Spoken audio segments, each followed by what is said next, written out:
مهاجم فريق النادي الأهلي. بالتأكيد نقول لكم هارد لك. اليوم خسارة، أول خسارة بعد سلسلة هي الأطول من نوعها في الدوري. عبد اللطيف جميل، 51 مباراة بلا خسارة، اليوم تتلقون الخسارة الأولى. أول شيء الحمد لله على كل حال، نحمد الله، هذا شيء مقدر ومكتوب. وبصراحة احنا كنا محتاجين هزيمة من أول، يعني أكون معك صريح، محتاجين الهزيمة من أول أساس الواحد يبدأ يعني زي ما تقول يراجع حساباته. جت متأخر، يعني أتوقع أنها جت متأخر، يعني المفروض كانت من أول تجي الهزيمة دي، أساس برضه كمان المدرب يعني يغير قناعاته شوية. قناعاته من أي ناحية يا كابتن؟ قناعاته يعني من يعني زي ما تقول قدام الفرق اللي اقل مننا مستوى تلعب باثنين مهاجمين. يعني حاولوا الناس، يعني كلها عارفه التكتيك حقنا، عارفه الخطه، عارفه كل شيء يعني. والحي يحييك والميت يزيدك غبن، الحمد لله على كل حال.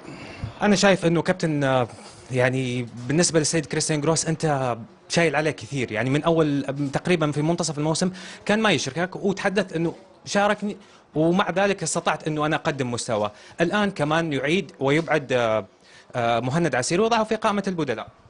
والله شوف، انا ماني شاهر عليه ولا شيء، بالعكس عادي يعني، انا احترم قرار المدرب، بس اعطيني حقي يعني، مو عادي يعني، كلنا مكملين لبعض، عمر انا اسلام كلنا مكملين لبعض، بس اعطيني حقي يعني. انا بس هذا هو الشيء اللي انا اقدر اقوله يعني، والحمد لله يعني. نجران كان يستحق الفوز، احنا ما قدمنا اي حاجه في المباراه يعني. أصبحت طريقة الأهلي مكشوفة لكل الأندية الأخرى المنافسة. اكيد اكيد، مره مكشوفه يعني، ما يبغى لها كلام. بعد هذه المباراة كيف حنشوف وضعية الأهلي؟ خسر كأس ولي العهد، اليوم يتلقى الخسارة الأولى بعد 51 مباراة. والله ان شاء الله انها خيره لنا يعني، ان شاء الله انها خيره، والله يعوضنا خير يا رب باذن الله.